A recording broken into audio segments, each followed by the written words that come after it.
과일의 온도차. 여러분, 웹하드 카르텔 어떻게 아시게 되셨나요? 저는 SBS 그것이 알고 싶다 방송에서 웹하드 불법 카르텔이라고 하는 것이 이제 비로소 이해됐습니다. 죽어도 사라지지 않는 웹하드 불법 동영상의 진실이라는 주제로 디지털 성폭력과 관련된 내용을 보도해 주신 그것이 알고 싶다의 PD님을 제가 모셨습니다. 라는 얘기를 듣고 들어가 봤더니 진짜로 많은 거예요. 근데 깜짝 놀랐죠. 그래서 알아봤더니 이 웹하드라는 건 정부의 허가를 받고 운영이 되는 업체인데, 그런 업체에서 왜 이런 불법 영상들이 유통이 되고 있을까 되게 궁금했어요. 네. 거기서부터 이제 취재를 해야겠다라고 마음을 먹었고요. 사실 지금까지 그런 웹하드에서 그런 불법 피해 영상물들이 유통이 됐다는 얘기가 처음 나온 건 아니거든요. 사실 저희 네. 방송 전에도 많이 다뤄졌었는데, 그 전까지는 소위 말하는 헤비 업로더, 그러니까 업로드를 하는 사람들에 대한 얘기가 주였고, 웹하드 업체들은 선의의 피해자, 우리는 그럴 의도가 없었는데 우리도 억울하다라는 입장으로 별로 처벌을 안 받았었거든요. 근데 과연 그게 말이 되는 건가? 이게 왜 그럼 해결이 안 되지? 그런 궁금증에서부터 취재를 시작했던 것 같아요. 그 웹하드 업체에서 그 필터링 업체를 운영을 해서 그 같이 운영을 했던 건 맞고, 그 필터링 업체에서 그런 소위 말하는 디지털 장이 사업까지 같이 진행을 했던 거죠. 그리고 저희가 그 웹하드 업체를 찾아갔을 때 네. 바로 옆 사무실이 그 필터링 업체 사무실이 있었고, 네. 저희가 취재를 하다 보니까 그 필터링 업체에서는 전혀 뭐 건물 관리비라든지 이런 거 내지 않고 전부 다 그 웹하드 업체에서 관리를 하는 걸로 그렇게 나왔었고요. 네. 업체들을 저희가 찾아갈 수밖에 없잖아요. 찾아가면 문을 안 열어주는 경우가 되게 많았어요. 문도 안 열어주고 문 앞에서 이제 불법 피해 영상물이 당신네들 웹하드에 올라와 있어서 취재를 나왔다라고 얘기를 하면, 우리 웹하드에 그런 거 없다. 확인해봐라. 아니면 제가 갔던 그 업체에서는 있을 수 없는 일이다. 절대로 그런 영상은 없다라고 주장을 했던 거죠. 저희는 또 찾았죠. 나오죠. 그 쉽게 좀 나오던가요? 그러니까 업체들마다 그런 업로드가 되어 있는 양들이 좀 차이가 있긴 있어요. 네. 상당히 쉽게 발견할 수 있는 사이트들도 있고, 그다음에 조금 어렵게 발견할 수 있는 사이트도 있는데, 그 어렵게 발견했다라는 게 뭐 영상이 없어서라기보다는 이제 저희가 취재했던 그 한국에 있는 네. 불법 피해 영상물이 아닌 뭐 중국이라든지 일본에서 만들어진 그런 영상물들은 수없이 많이 올라와 있는데, 다만 한국에서 한국인 피해자가 있는 네. 영상물이 불법 촬영물이 있는. 잘 드러나지 않는다 뿐이지, 그런 영상물들은 상당히 많았고요. 네. 그 와중에도 그 한국에서 촬영된 불법 피해 영상물들은 존재를 했던 거죠. 협박성 전화는 없었고요. 근데 모르는 번호로 전화가 자주 왔어요. 와서 그런 거 없다, 취재해봤자 소용없다 라는 전화나 문자는 받았었고, 그리고 그 웹하드 업체들이 연합해서 만든 연합체가 있어요. 예. 그 연합체 대표가 너를 만나고 싶어하니 한번 만나봐라. 만나셨어요? 만났죠. 네. 만나니까 뭐라던가요?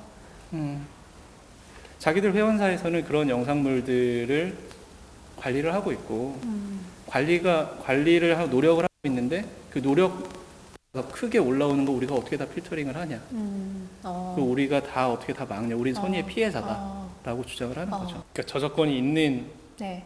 저작물하고 그 저작권이 없는 불법 영상물은 차이가 있어요.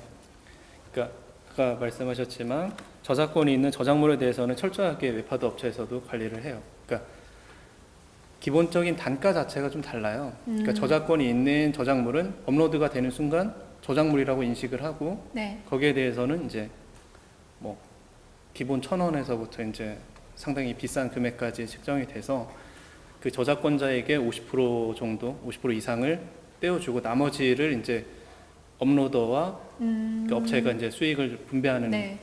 과정이 있는 거고, 지금 문제가 되는 건 근데 그런 저작물이 아니라 저작권이 없는 불법 피해 영상물 같은 경우에는 업로더가 그 영상물을 올리면 그 업로더의 그 뭐라 그러죠? 그 랭킹에 네. 따라서 그 수익률이 달라져요. 예, 근데 평균적으로 봤을 때는 6대4 정도로 보면 되고, 근데 문제는 그 6을 업체가 가져간다는 거죠. 그러니까 우리가 서버도 준비를 했고 모든 것들을 다 준비를 했고 너네는 영상 뭐 파일만 올렸으니까 네. 우리가 더 돈을 많이 가져가야 돼. 뭐 이런 것 같아요. 그래서 업체에서는 그냥 가만히 앉아 있는데 업로더들이 영상을 올리고 그걸 다운로더들이 다운을 받으면 소득이 발생을 하는 거죠. 그 구체적인 금액까지는 그 평균적인 금액은 저도 모르겠어요. 예. 모르겠는데 그 저희 쪽으로 제보를 왔던 소위 말하는 본인이 이제 우리나라 웹하드 업계 1위다라고 주장을 하시는 분은 월 억 단위로 준다는 얘기를 했었고 그리고 월 억 단위요? 음. 개인 업로더가요?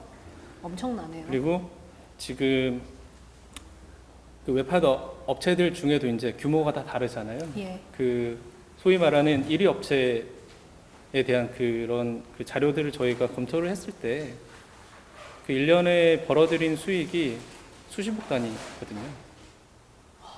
그러니까 저희도 이제 회계사랑 같이 그 자료를 분석을 했었는데 이 정도 금액은 소위 잘 나가는 중소기업 네. 1년 매출이다 예. 라고 얘기를 할 정도로 어마어마한 금액을 벌고 있는 거죠. 금액이네요.